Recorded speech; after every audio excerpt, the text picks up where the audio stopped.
And Jesus' great sacrifice for us on the cross at the hand of soldiers was a victory and a triumph. And because of his victory on the cross, he defeated sin and death and war. And he calls on all humanity to come together as one. No longer Jew nor Greek nor slave nor free, but all one in Christ. And so that we can be reconciled to God by his sacrifice and reconciled to one another is a wonderful miracle.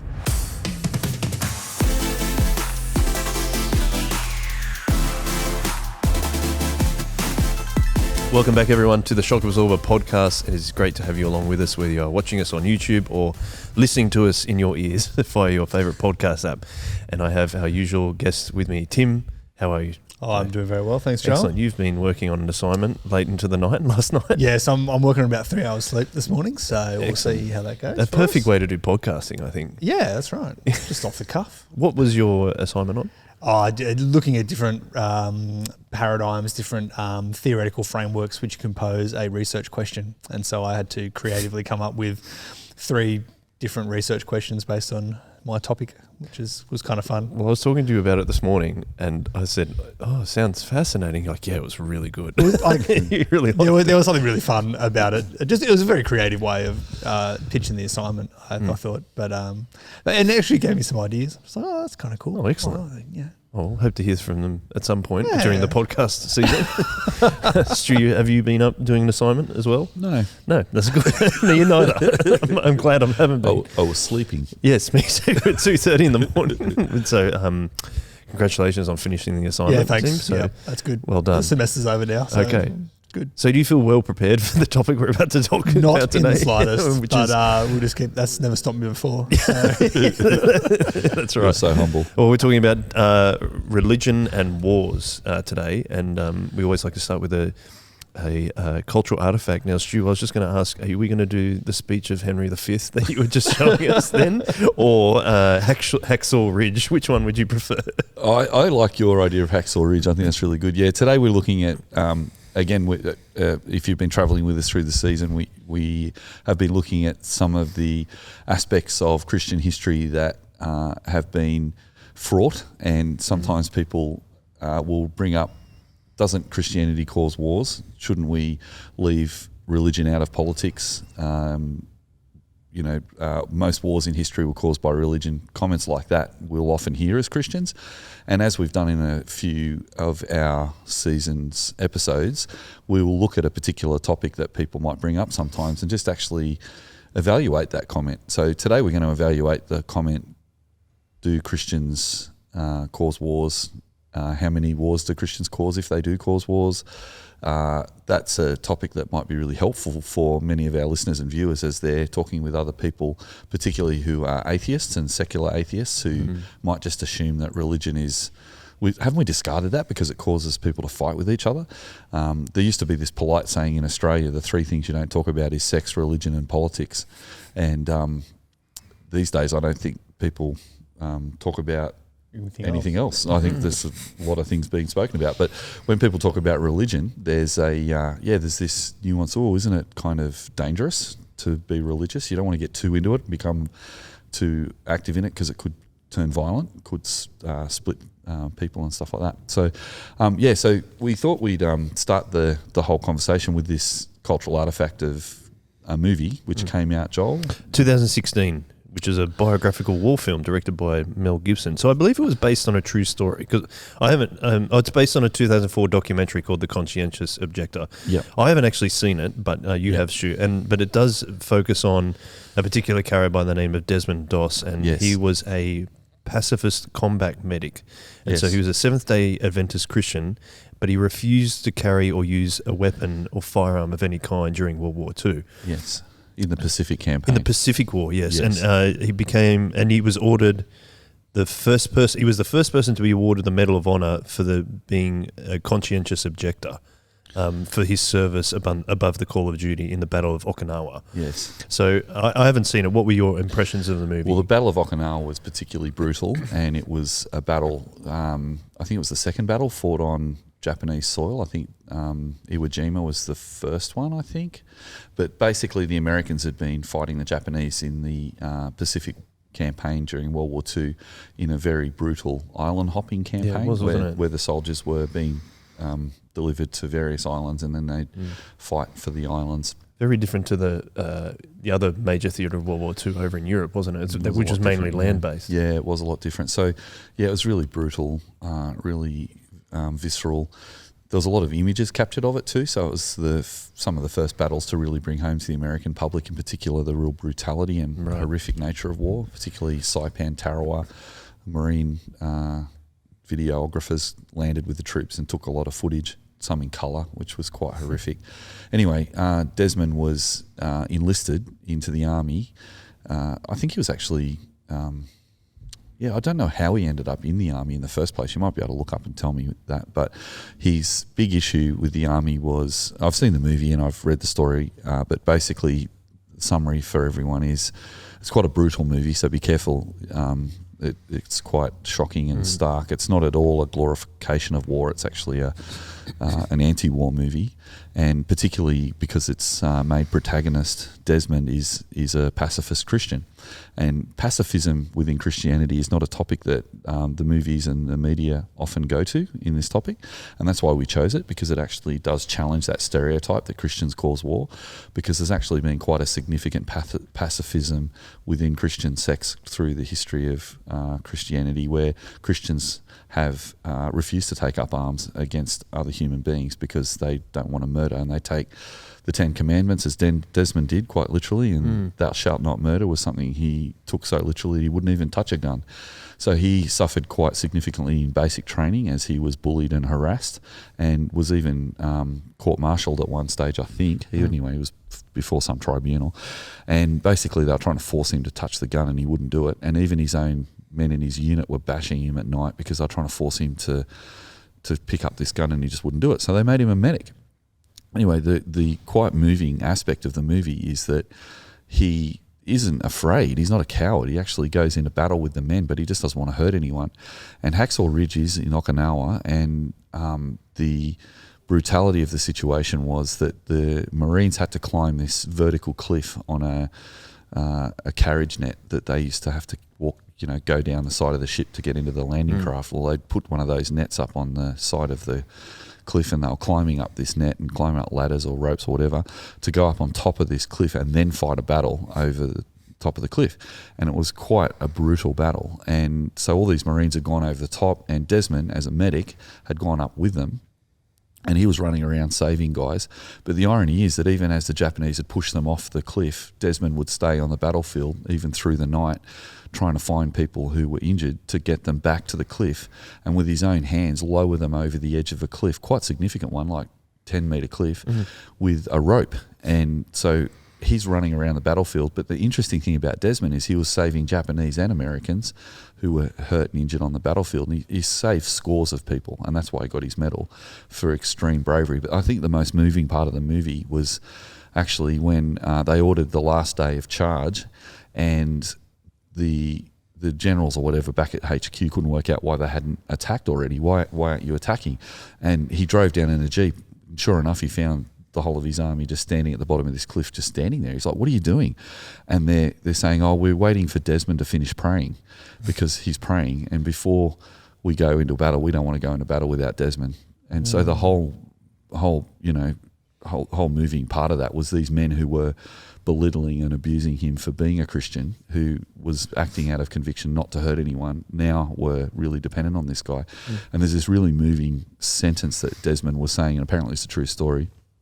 He was, as he was exhausted, I think he might have even been wounded himself as he was trying to save people. He was under a great deal of duress, but he kept praying this prayer while he was in the battlefield: one more, Lord, just one more.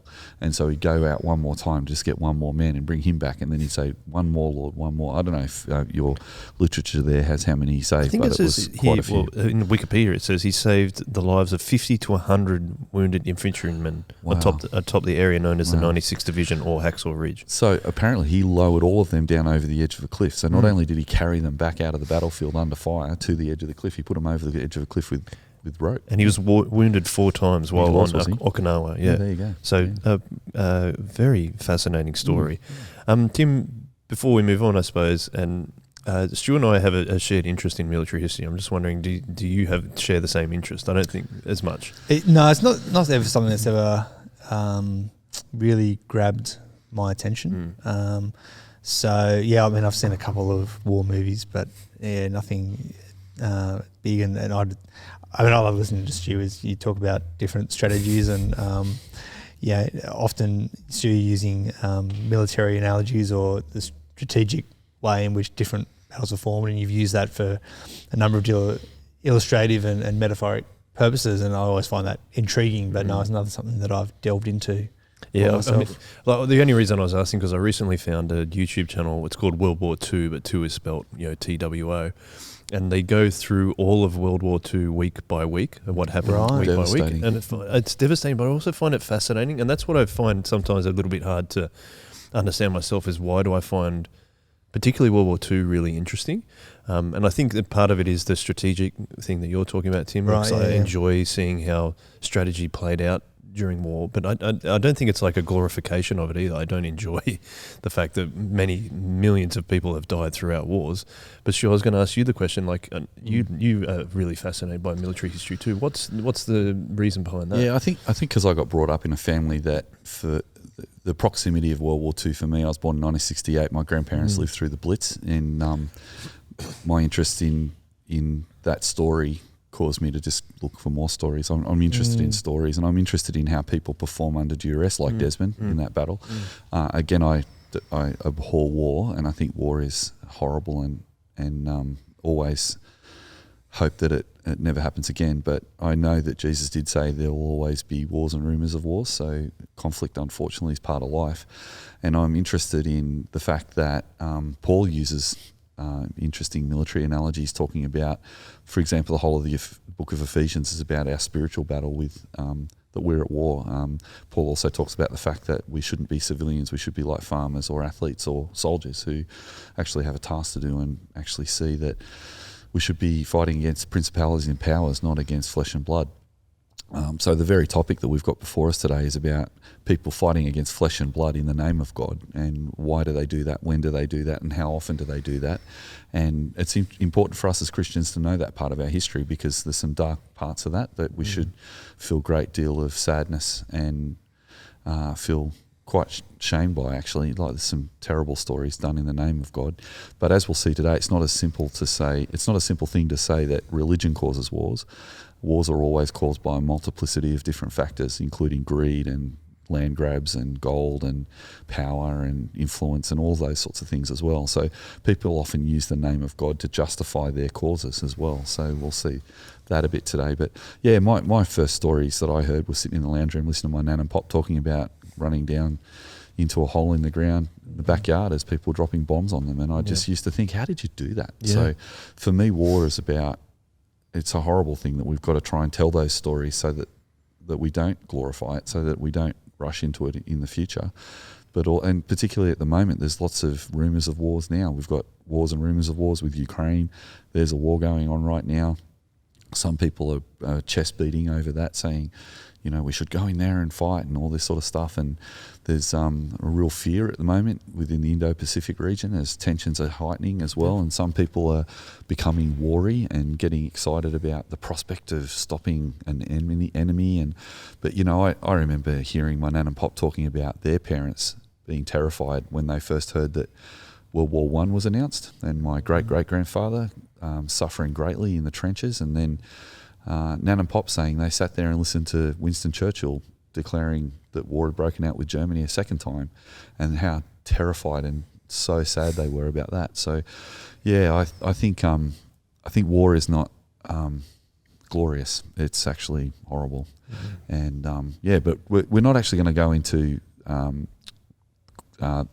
the idea of whether Christians should partake in war or not in this podcast. That should be said, even though we've looked at that cultural artefact from Desmond. But what we are going to talk about today is, do Christians cause most wars? And because I think that is a bit of a thing that particularly the new atheists have brought up since 9/11. We've talked about that in a few previous podcasts. And so there is an objection to Christians speaking out because people say, well, you guys cause war, so you have no right to open your mouths. And I think that can cause some Christians to hesitate when they go to share their faith. And that's what we're looking at this season. Why don't Christians share their faith at the moment easily? And partly it's because maybe this criticism that Christians cause war could silence us a little. And maybe if we can tap into this topic today, we can understand that actually Christians haven't caused most of the wars in history, and so we can have some good answers to those questions and have a good apologetic. And helpful, I suppose, in the way that we evangelize and chat to people about Jesus, which is what this season is about. To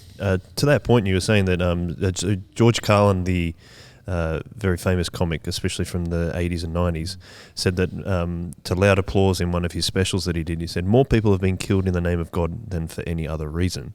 And I think that matches perhaps some of that rhetoric you're talking about. Probably was accelerated after 9/11 and the New Atheists. So. Yeah. The New Atheists really tapped into that.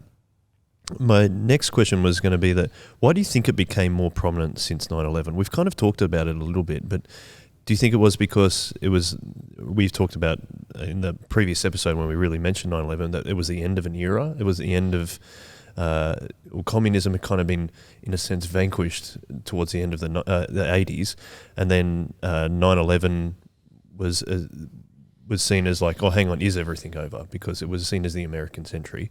Do you think that was a reason why people are talking about that more? That it was seen as an attack by Muslim extremists, but then it's like, well, then these are the kind of things that cause wars. What do you think, Tim? Do you think that was one of the reasons why people reacted that way? Yeah, it certainly seemed to be the sense from the commentary class. You read a lot of newspapers and you hear the people on the news, and they're kind of, and again, a lot of the media and the commentary is done by people who don't have religious faith. So, and so that. There was that shock at 9/11 that it's very visceral. Yeah, really, really visceral, and that our post-Christian secular happiness of life, like this we thought, this upward trajectory, everything was going to get better. We talked about I'm going to say his name, Ron Fukuyama's End of History. This idea that everything was just now on this trajectory towards upward growth, upward mobility. The world was always heading in a better place, and maybe there might still be some wars and rumours of wars in other parts of the globe, but certainly in the developed West, who had become postmodern, become secular, moving away from those things. All of a sudden, this really visceral act happened, and it was religiously motivated in that it was people of another faith, and it was seen, I think, both in America, but also a lot of the rhetoric from the Taliban was also this, it's Islam versus the Christian West. And that added a layer of complexity as well, because again, we had a lot of people in the news media who wouldn't have called themselves Christian. They would have said themselves as secular and postmodern, and they're trying to make sense of where this theological language of Islam versus Christianity, where it was coming from. But from the Taliban's point of view, they still see the West as Christian. And so there's part of this theological language that was going on. And that was the wrestling, I think, that our society had, was we've got this religious group that has caused such a horrific event on Western shores, completely. It was peacetime, and so it wasn't during wartime, and so all of that compounded to bring religion back into the forefront. You then had George Bush, who made a lot of his statements in the following days and weeks had a bit of a religious language to them as well, and this time a very Christian religious language. He's from the southern states, Texas, I think, and so. I've got no idea what his personal faith is, but he's certainly got that Christian language of Christian America that comes through in the way that he spoke, and so that just hyped up the rhetoric. And so again, you've got those who are in part of the new atheism which was also coming to fore during that time. A lot of the, as you say, the comics and the others who really popular voices in the media are saying, well, here we go. We've got this religious Islamic group. We've got this religious Christian conservative government.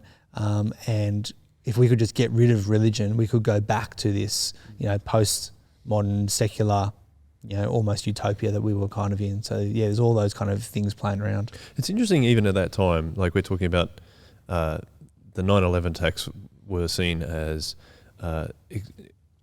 Muslim extremists against the Christian West. But the Christian West is going through its own thing of like, we don't need Christianity anymore. We're post-Christian. It's not necessary.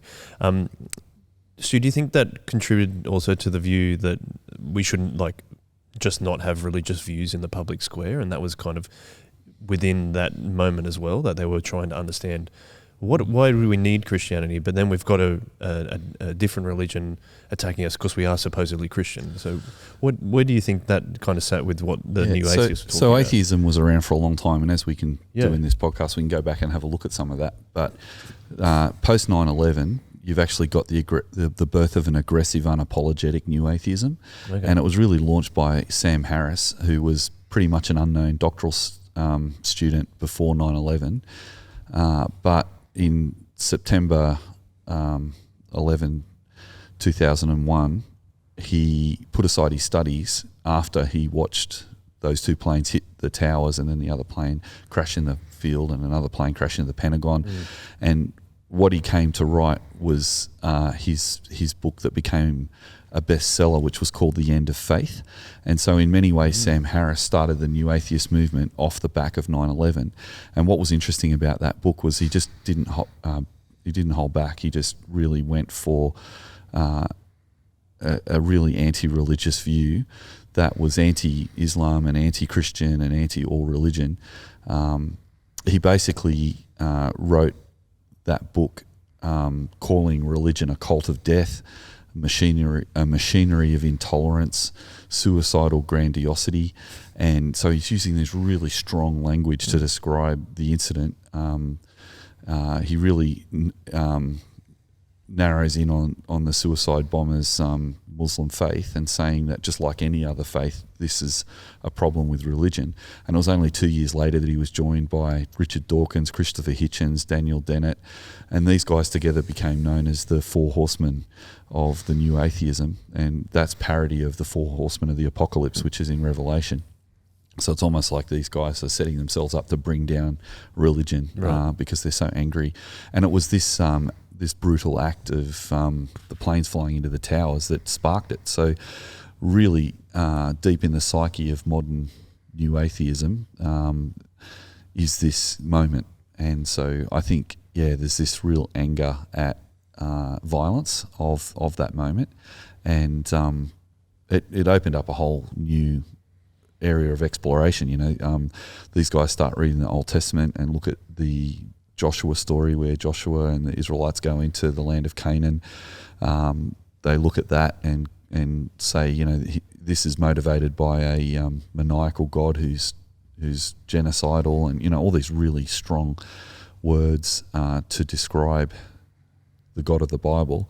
And so I think sometimes when we talk to atheists or people today who are influenced by this kind of logic, even though with the 2010s there's been this growing movements towards not calling terrorists Islamic terrorists anymore, they're just called terrorists now. And so there's this sense of toning down that language in the popular public square. But in the beginning, after 9/11, it was just visceral. It was just like, religion causes violence. We have to get rid of religion.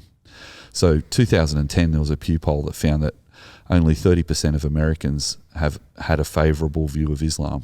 30% after 9/11, and that was down from 41% in 2005, and that was a year after Harris's book. So there's actual evidence that these books actually started to change public opinion towards Islam in that regard, but also in religions in general. Mm-hmm. What would if someone came up to you, someone that was probably had been reading the New Atheist, and said, "Well, all wars are caused by religion, or religion has caused so many religions. Similar to that George Carlin quote of more people have been killed in the name of God for any other reason. What's your response to that? Well, I think that's what today's about. It's about let's have a look at it. Let's dig into it a bit. And when you look at the statistics and you look at the history of this terrible thing called war, you actually see it's a lot more complicated than being able to narrow conflict down to one big issue. And so I think that's what we'll find as we look at it today. Yeah. Well, I was having a look at, we were doing some research prior to the podcast, trying to be a little bit prepared. But I was saying that I found an article by a rabbi in the Huffington Post, and he was talking about a book called Encyclopedia of Wars, which is authored by Charles Phillips and Alan Axelrod. And they documented the history of recorded warfare, and they looked at 1,763 wars. And they found in their research that only 123 have been classified to involve a religious cause, which account for less than 7% of all wars and less than 2% of all people killed in warfare. Do you think that kind of argument is going to be favourable to people that are asking a question of, like, are all wars caused by religion? If we perhaps quote those statistics back to them, is that how are they going to respond, or are they going to come up for another reason? Do you think that no, that's still the case, that no, religion still causes wars? What do you think?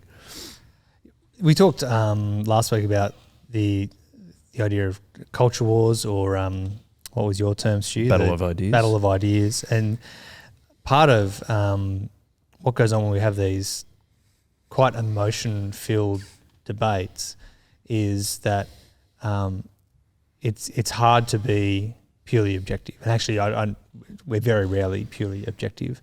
And so, I will have a visceral reaction when someone, an aggressive atheist comes at me and just goes, well, your God's a load of rubbish, or whatever strong language they want to use. And I find it hard to go, oh, so that's emotionally confronting to me, and not confident that the best way to engage in these arguments is that we throw facts back and forward at each other, because often in those kind of conversations we're not actually listening, we're just waiting for the next opportunity to say the next thing that's on our mind. Yeah. So, but and it's one of the reasons why I don't think internet debates fuel are any good whatsoever, and the conversations that happen on social media, those kinds of things. But to be able to sit down with someone and have a long conversation over a cup of coffee or a lunch, and just sort of say, look, let me know what you think. I think they're the kind of ones that help generate.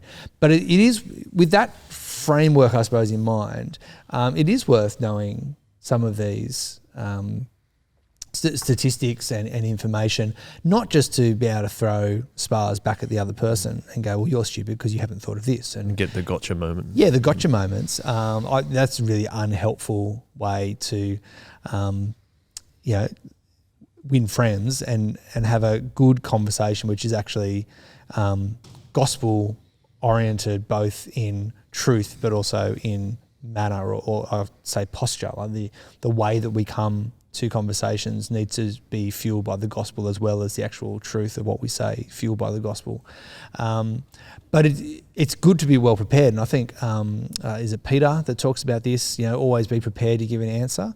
And if these are the kind of conversations that come up, and it is increasingly, it's one of the, well, I say increasingly, we're now 20-something years after 9/11. So there's been a long history of this being one of the things that people throw at Christians and say, well, this is why religion is rubbish. This is why we need to get rid of religion. I think, was it Hitchens' book was subtitled, How Religion Poisons Everything. God is Not Great, I think was the name of the title. And so for us to be prepared so that we can then be ready to have the non-anxious conversations, I think that's a great preparation for us. So if we are in situations where we have these kind of conversations, we feel like that's a topic that comes up regularly, yes, it's absolutely worth knowing these things and having a little bit of things in our back pocket that we can bring out at the right time, in the right way, with the right posture. But ultimately it's indefensible to say that religion causes all wars, and we'll explore that more as we go. And it's good for us to know that One of the things I do some apologetics training for some high schoolers at a camp called LIT. And one of the things we talk about there is that the objections that we face are often far less strong than they appear. And that's just a basic principle that I want to instill in the teenagers that I'm training and other young people as well, is a lot of this objections come with a lot of emotive force. Yeah. And when you're looking at them online and on YouTube, you're often looking at really well-prepared videos, or you're looking at someone who sounds really articulate as they feel themselves in their study.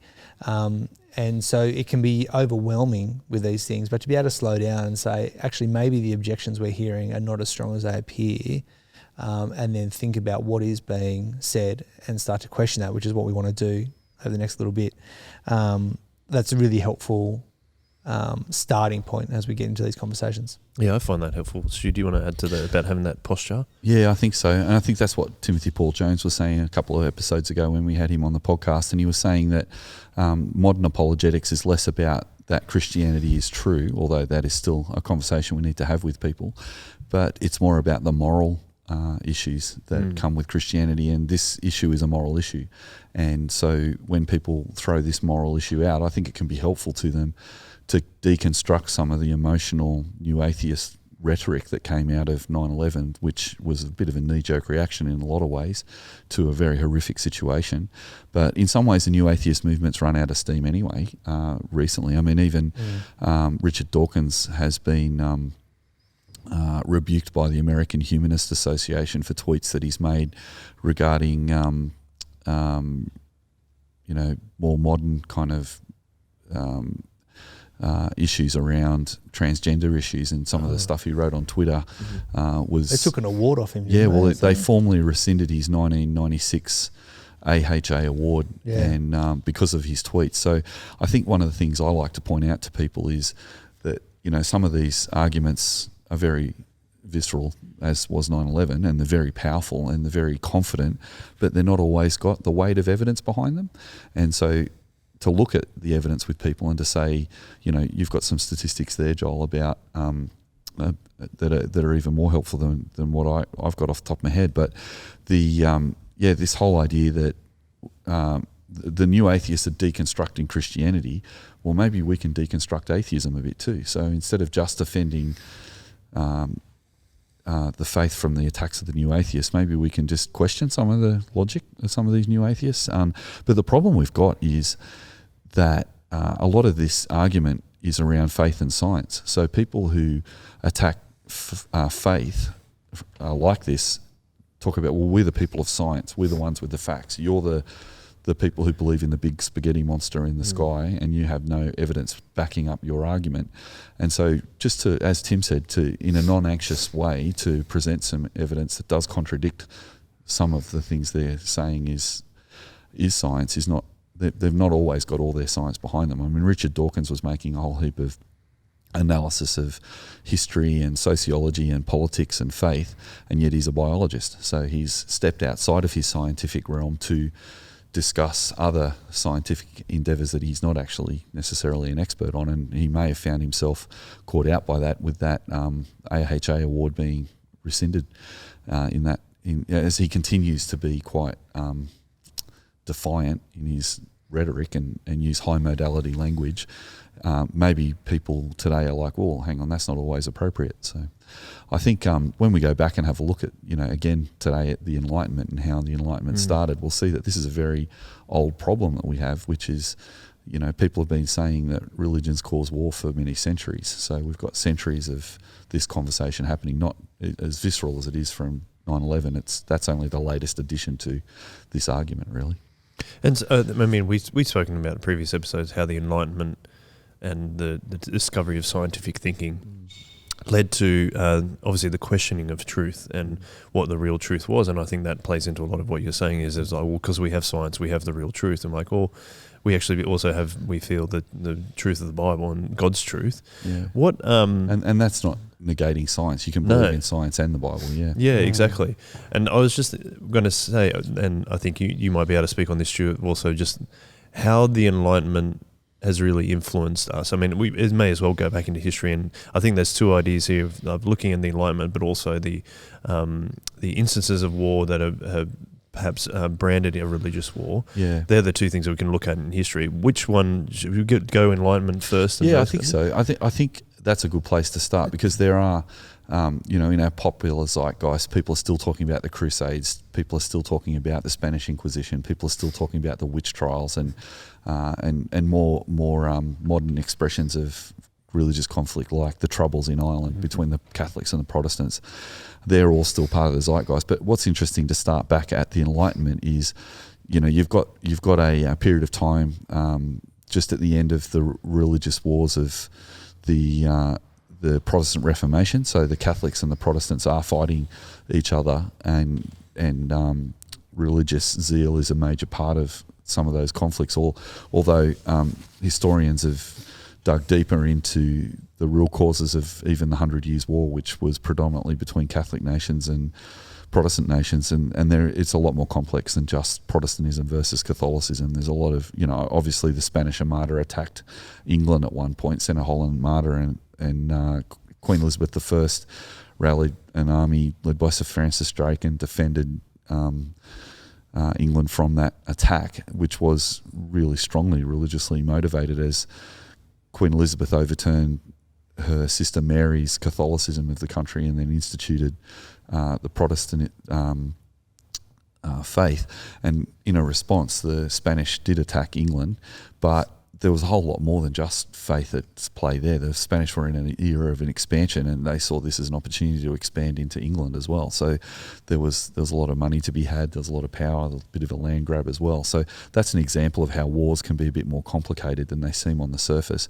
And some of the new atheist tropes come out of a very simplistic view of some of those things. Oh, like the 100 Years' War, Well, back at the end of the 100 Years' War, though, there were some really definitely thoughtful attempts to try and think about reorganising European society without religion, however, because, Protestant Catholic tensions had caused so much of the drama of that 100 Years' War. So not negating that completely, but just saying it's a bit more complex.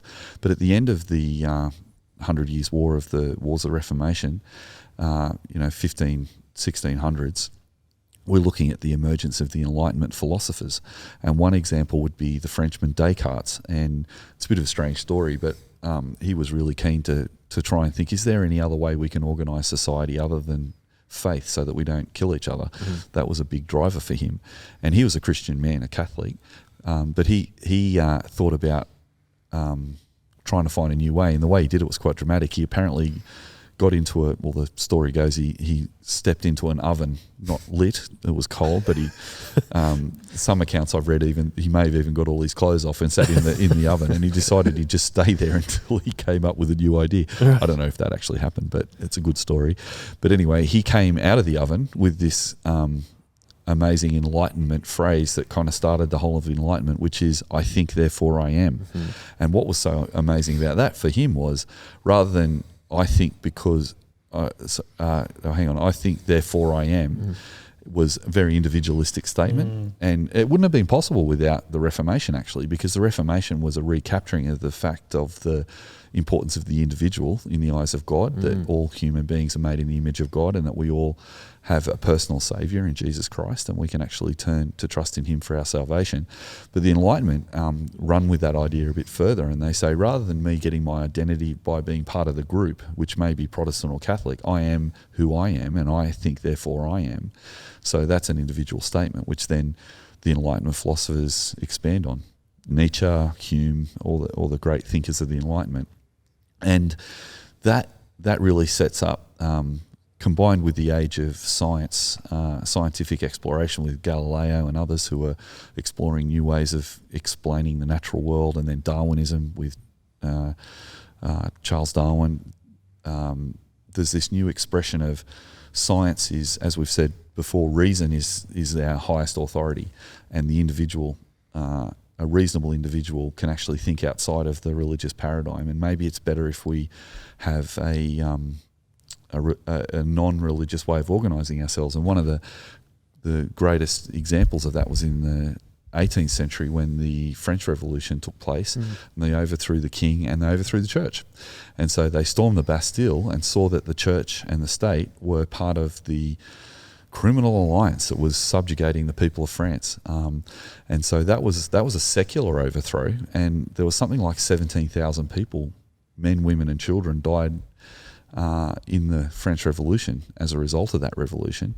But that's an interesting example of a secular uprising overthrowing a religious regime. So that introduces the whole idea that the forces that were unleashed by the Reformation and then the Enlightenment actually ended in bloody consequences in either example. And I think you've got some statistics there talking about the 20th century too, because as you start looking at the 20th century with the secular wars of the 20th century, you start seeing mechanised warfare killing proportionally far more people than have been killed in previous wars. That statistic that you were talking about, Stu, was nearly 35 million soldiers and civilians died in World War I alone, and I would guess that World War II would probably be even more than that. Yeah, there's a statistician called Matthew White who's estimated on the worldwide statistics of casualties. His estimate is that a total of about 123 million people died in all the wars of the 20th century, and 37 million were of military deaths, 27 million were collateral civilian deaths, and 41 million people died of genocide and other mass murder. And on top of that, another 18 million people are estimated to have died from famines caused by wars. So it's just absolutely tragic. So these wars are all caused by a number of complex different factors. But as we go back to that statistic earlier that people throw at Christians saying most wars are caused by religion, just looking at the 20th century, you can see that it's a lot more complicated than that, and a great deal more people died in the 20th century from wars than things like the Spanish Inquisition, which I think 3,000 people died over a how many year period was that, Tim? Yeah, I've got the statistics here from a John Dixon article on the abc.net.au. He talks about how more recently historians have estimated the Spanish Inquisition killed approximately 5,000 to 6,000 people over the 350-year history. So that's fewer than 18 a year. And of course, John recognises one a year is too many. However, when we're thinking about, the rhetoric is often about how monstrous religious wars are and how they're responsible for so many deaths. And it's just particularly, looking at the Spanish Inquisition, that doesn't really stack up in terms of the monstrous capacity it's often linked to. And John goes on to talk about the Troubles in Northern Ireland. He says it's, again, we've got about 3,500 people died during the Northern Ireland Troubles across a 30-year period. And so, once again, I'll just quote John, "One death in the name of Christ is a blasphemy, but the iconic status of these two evils of Christendom exceeds the reality." Yeah. And so just the recognising, yes, these ones, the Spanish Inquisition, clearly a religious war. There was religious impulse that was going on there amongst the complexity of other things. Same with Northern Ireland, you had Catholics versus Protestant, really deep religious themes and complexity of other issues as well. But when you've got this really clear layer of religious instinct across the warring parties, yes, it is true, and it's abhorrent that has happened. It's abhorrent that it's happened in the name of Christ. But yeah, the relatively few numbers who have died in those, however awful they are, just pales in comparison to some of the other wars, which really just don't have those religious layering. It's hard to make a case for Hitler and the Nazi regime that there is a serious religious layer over the top. Some people try to, don't they? But there wasn't. They do try, and he does use religious language. And again, he's in the 1930s and 1940s. There's a lot more sort of cultural religious language hanging around. That's right. And so there's a lot of rhetoric, perhaps. If you look at what Hitler is trying to do in Germany, the reasons that he has risen to power in the 30s, the policies that he's put in place and what he's trying to establish for the German people after the humiliation of the end of World War I and the depression that put the German nation into. These are not religious concerns. They're nationalistic concerns. They're political concerns. They're economic concerns. It's about the pride of Germany in the place of Europe.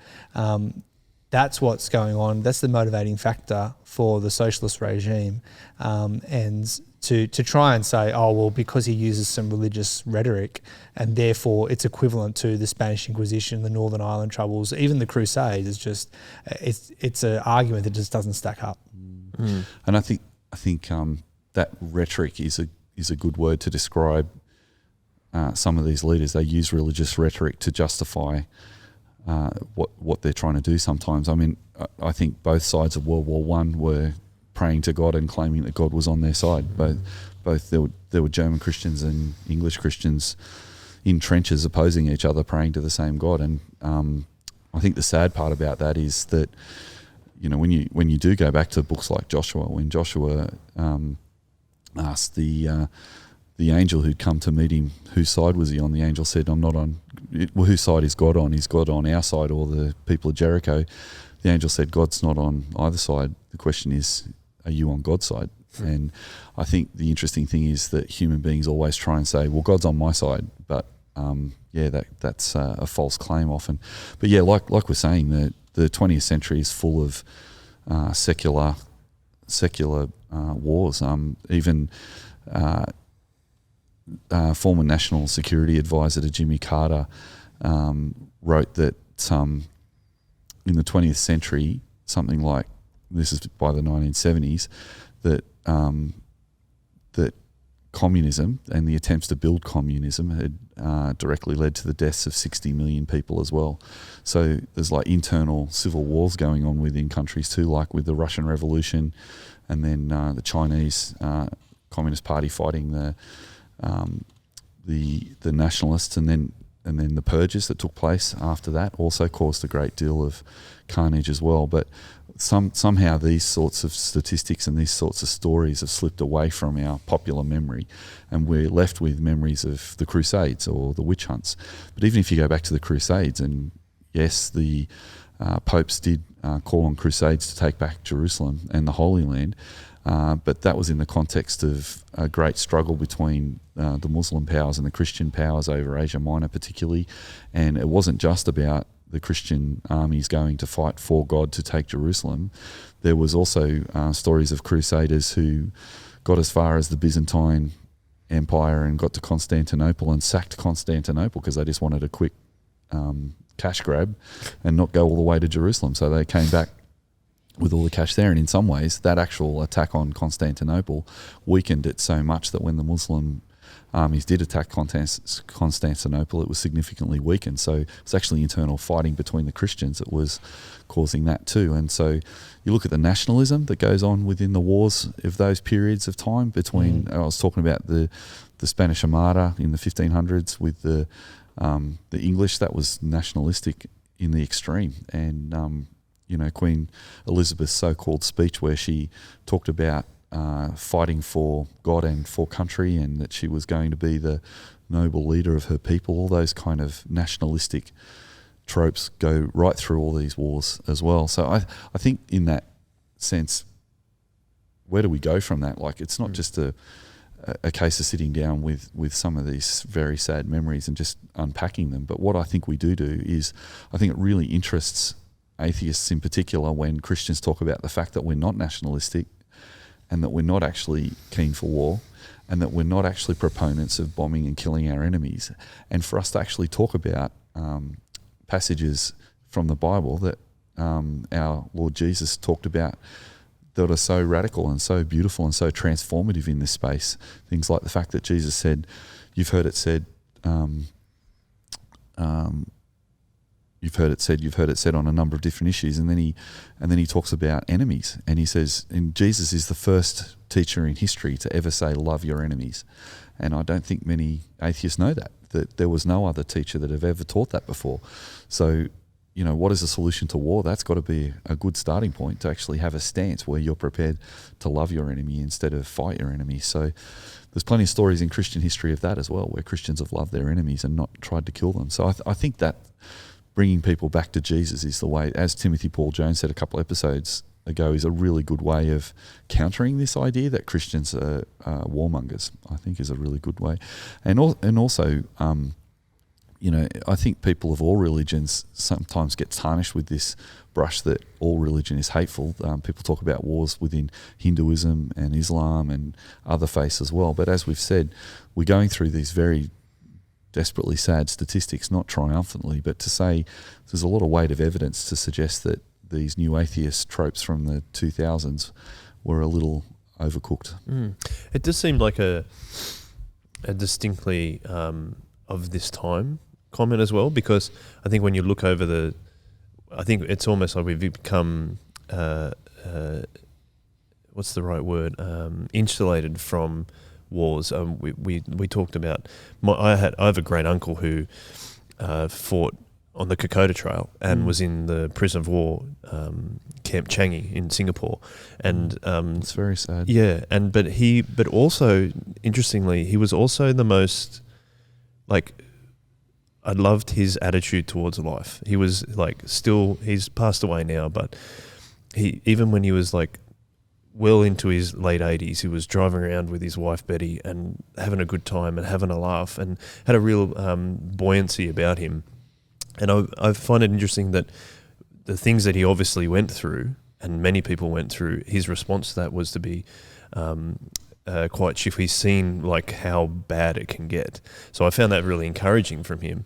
But I also thought that we are almost withdrawn from that now. So we feel like we can have the opportunity to criticize from a point of view about wars. And but I think if we look over the history, even that's what history was a lot of the time, was moving through other countries to gain resources and land grabs and all that kind of thing. So if knowing that history, I think, is important. I think that's one of the things that we're talking about, is knowing the historical significance of wars and why they happened helps also to perhaps evangelize. I don't know if that's my thought from what we've talked about. I don't know what you think though. Yeah, I think it's just if someone is saying there's a blockage between, for me, even listening to the gospel, because you guys talk about peace and love, but you cause wars.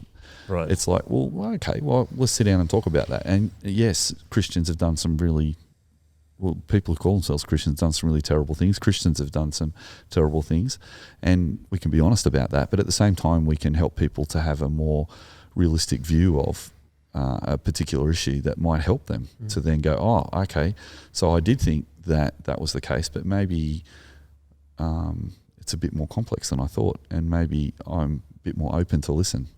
That's my thought on that. And that's that posture that you were talking about, Tim. And I also think when you're talking about that posture, it also makes me think of how we've been talking about in many previous episodes of really struggling and trying to hold on to that evangelical line of knowing what, that's part of what this season is about, is knowing that, yes, there are, fraught is a great word that I think you've used, Stu, before, is that history is fraught with a lot of things to do with war and to do with Christians, and to try and understand that. But then I think, is that where you think it is, Tim? Is that we're holding on to that evangelical line by having that posture that you're talking about of willing to listen, but also willing to know what the historical significance of wars? Yes, I think it is right for non-Christians to call Christians out on hypocrisy. I think that's a good thing to do. And so if we have been hypocritical, we should be called on that, because it's not the gospel of who we are. And so if we are being bad representatives of the gospel because we are not living by the fruits of the Spirit, for example, if we are harsh and malicious and angry and fearful, then Paul talks about those being the fruit of the flesh. And how can we hold out the hope of Jesus and say Jesus changes everything, as we often say here at Soul Revival Church? Jesus changes everything, and yet not be seeking to live into that changed life, which is the fruits of the Spirit: love, joy, peace, patience, kindness, goodness, faithfulness, gentleness, and self-control. Thanks. they need to characterize who we are. And so when Christians have not lived like that, then it is right to mourn, and it is right to acknowledge, and it is right to recognize that they have been moments when we have not lived as Christ called us to live. And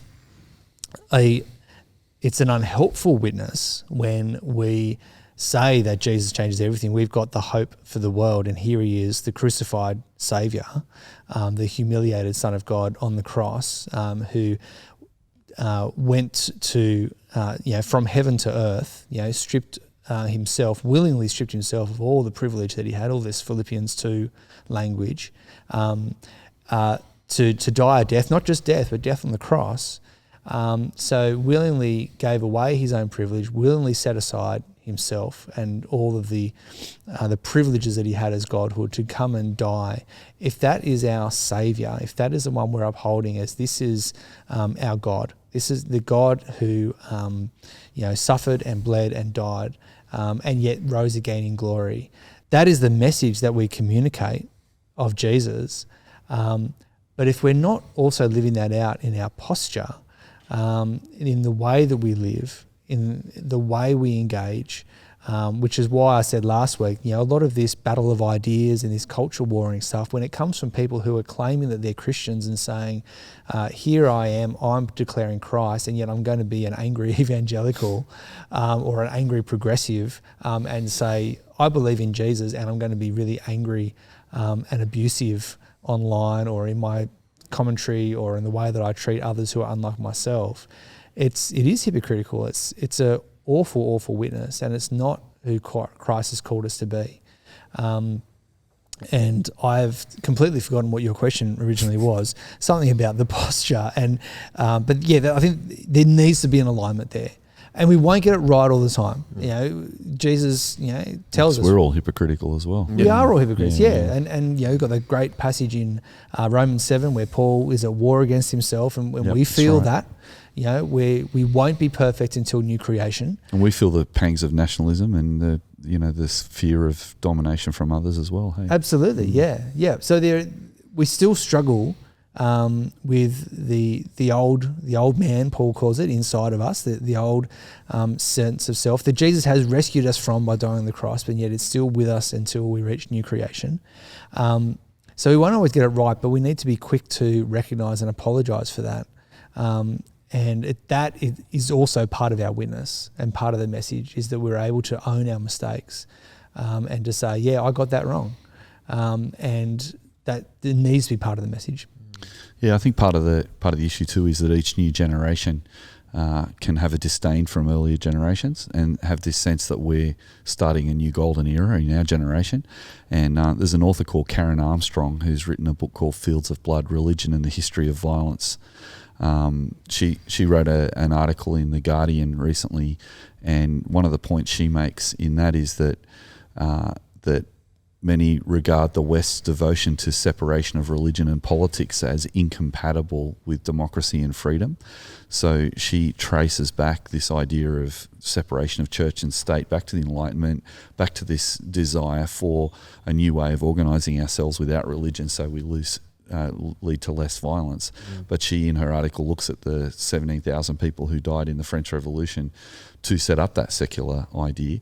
And there's a difference between the French idea of secularism and the British idea of secularism. The French idea is freedom from religion, but the French secularism is freedom from religion, and the British idea of secularism was, up until recently, freedom of religion. So those two ideas are a little bit different, and I think the common discourse of many secularists at the moment is tending, in my opinion, to freedom from religion.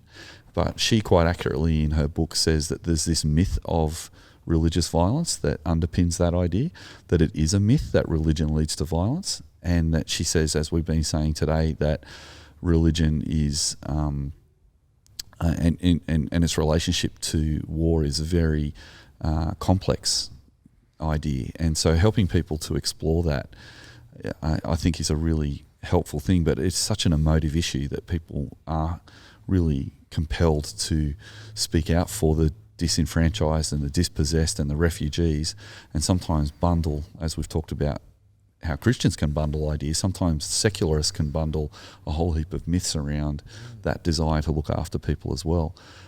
She actually goes back and has a think about the time before the modern era when religion permeated the whole of society. And she writes this, she says, before the modern period, religion was not a separate activity, hermeneutically sealed off from all others. Rather, it permeated all human undertakings, including economic, state building, politics and warfare.